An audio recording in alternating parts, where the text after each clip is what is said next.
Remember how RB says we have the meat?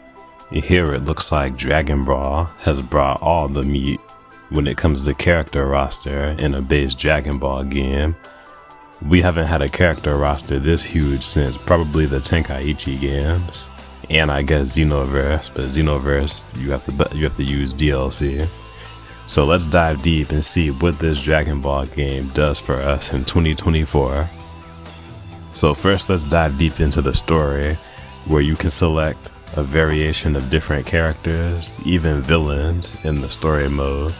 Each scenario leads to many hours of repeated gameplay for the better, and it gives you a chance to really learn the game, so I view that as a positive. The roster is 181 characters at base. I also appreciate that the characters were all in-game unlocks and not DLC, which we'll talk about later. So then for the modes, you have custom mode, where you can do like custom battles based on fights in the series, where you can mix them up with your own variation, or it has its own little twist. You can do free battle, world tournament modes, and then variations of the world tournament, like the Cell games, the Hercule World Tournament, and etc.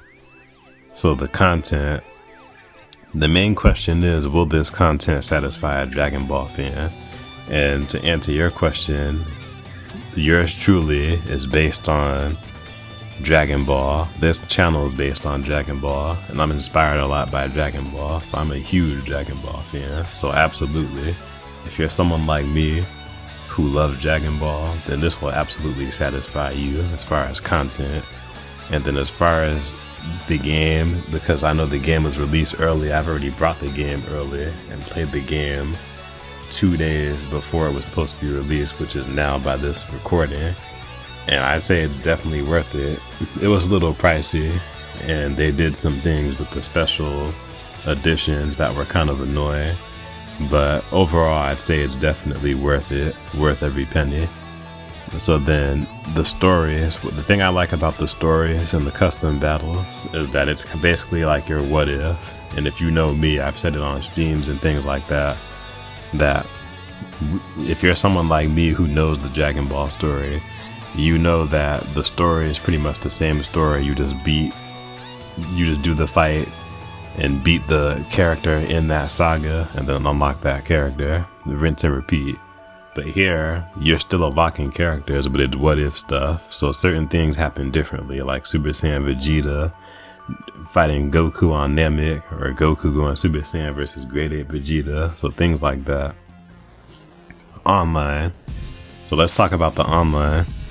The online I think is pretty smooth for the most part. I've only experienced maybe a couple of glitches here and there that costed me a couple of matches.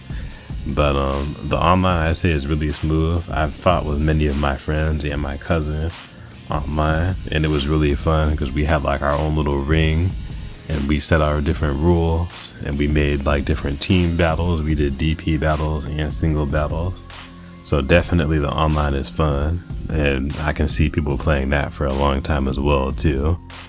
And the next question that people have is, will this game still be alive after launch? Will people still be playing the game after launch? And I say absolutely, without a doubt, because we already know about the DLC that's planned later for the game that's going to take place in 2025, quarter 1 and quarter 2 or 3, I believe, of 2025. So this game has DLC planned. It's still gonna be it's still gonna be live and going. I can see people doing like tournaments and things like that, like they did for the Fighter Z game. So definitely this game ignited a fire that definitely needed to be lit once more in the Dragon Ball community, especially as far as games go. So the things that I do miss is that in previous Tenkaichi games, so let's go to Tenkaichi 2 for example, because that was my favorite one, but Tenkaichi 3 is still just as good. Tenkaichi 2 pretty much had the story mode kind of like Budokai 3, where you could just fly around the map and solve different what ifs and get different secrets around the map and do different fights. It would do something similar to that, so it was more of an adventure style story.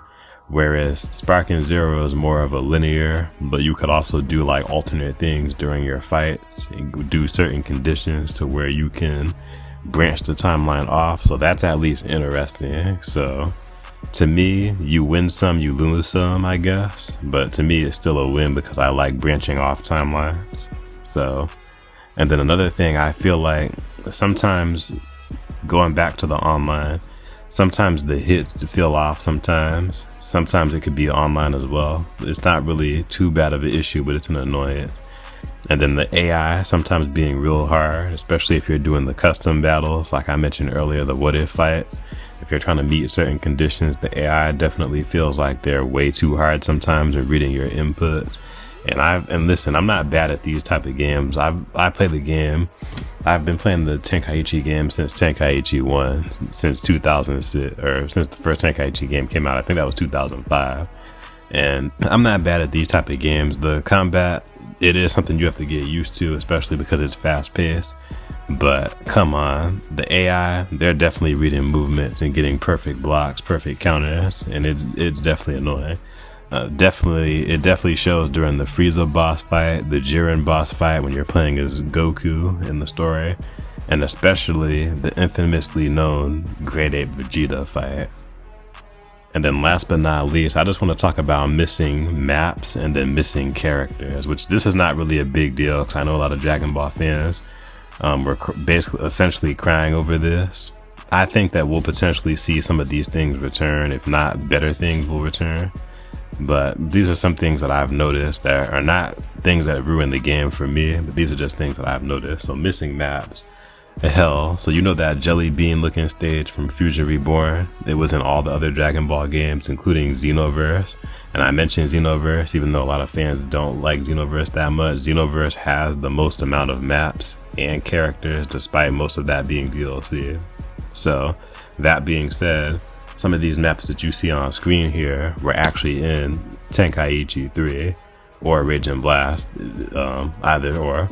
So Hell from Fusion Reborn with the jelly beans, the Kame house, you know, Master Roshi's house on that island. Because in the story mode, when you fight Raditz, you fight on an island. The cutscene in the story mode shows you at the Kame house, but you just fight on a random island.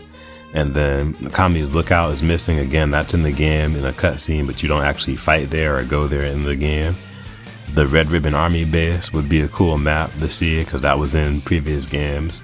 The glaciers, the ice map that you fight Broly on, that was in like Raging Blast, Xenoverse 2, that was in previous games, Tenkaichi 3. And then because this game is going to be centered around Super, I would have expected Beerus's planet to be there. That was in Kakarot, which is a non-fighting game. That's more of an MMORPG. But Beerus's planet was in there. And then the Universe 6 versus Universe 7 tournament, that stage that they were in. And then, and then just more maps too. I mean, I still like the amount of maps that we got, but those are just the ones that I've noticed that are missing, or I'm just like, I wonder why this map wasn't in there. So then, my final thoughts on this is that the game was definitely made with a lot of heart and will definitely leave a mark on the anime fighting games, especially a Dragon Ball anime fighting game.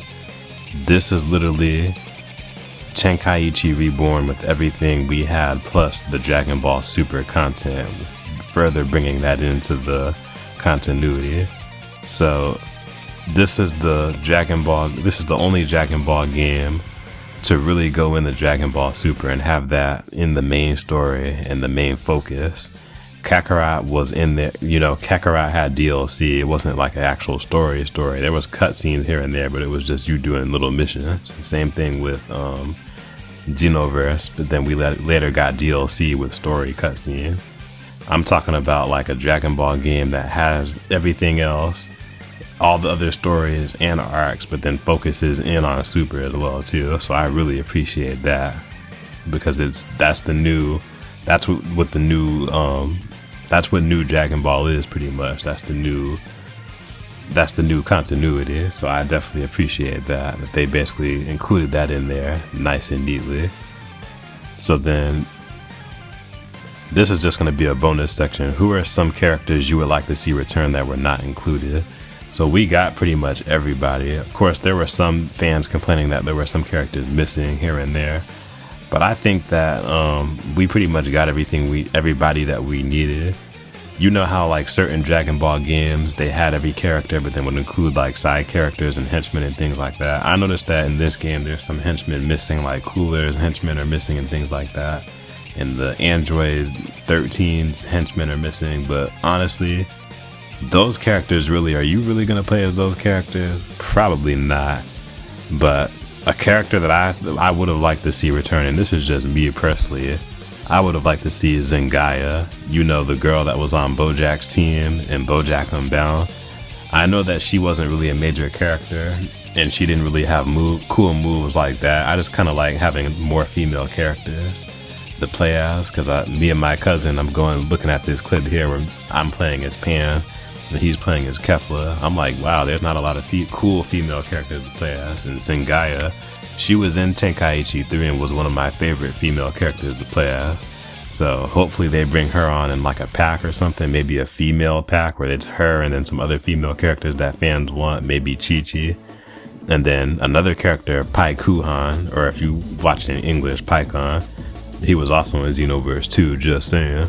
But Paikon was one of my favorite characters to use pretty much in any Dragon Ball game he's in. He's just a fan favorite, cool character. Cool design, and his movesets are really just unique. The Hyper Tornado, so please bring him back. Or even Devilman or Mercenary Tao. Devilman was another favorite Dragon Ball character of mine because he had that Devil Beam, which could pretty much kill anybody in one hit. So those are the characters I'd definitely like to see. Overall, I've definitely played everybody's story, did the what ifs. It was a blast. Goku was the first one I beat, of course, because that's the main character. Then I did Goku Black. The game definitely keeps you playing for hours on end with friends, online or offline, making custom battles or doing your own what if scenarios. So I definitely give the Sparking Zero a 9.5 out of 10, and that's a win for Bandai. She don't wanna be saved, don't save her. She don't wanna be saved, don't save her. She don't wanna be saved, don't save her. She don't wanna be saved, don't save her. She don't wanna be saved.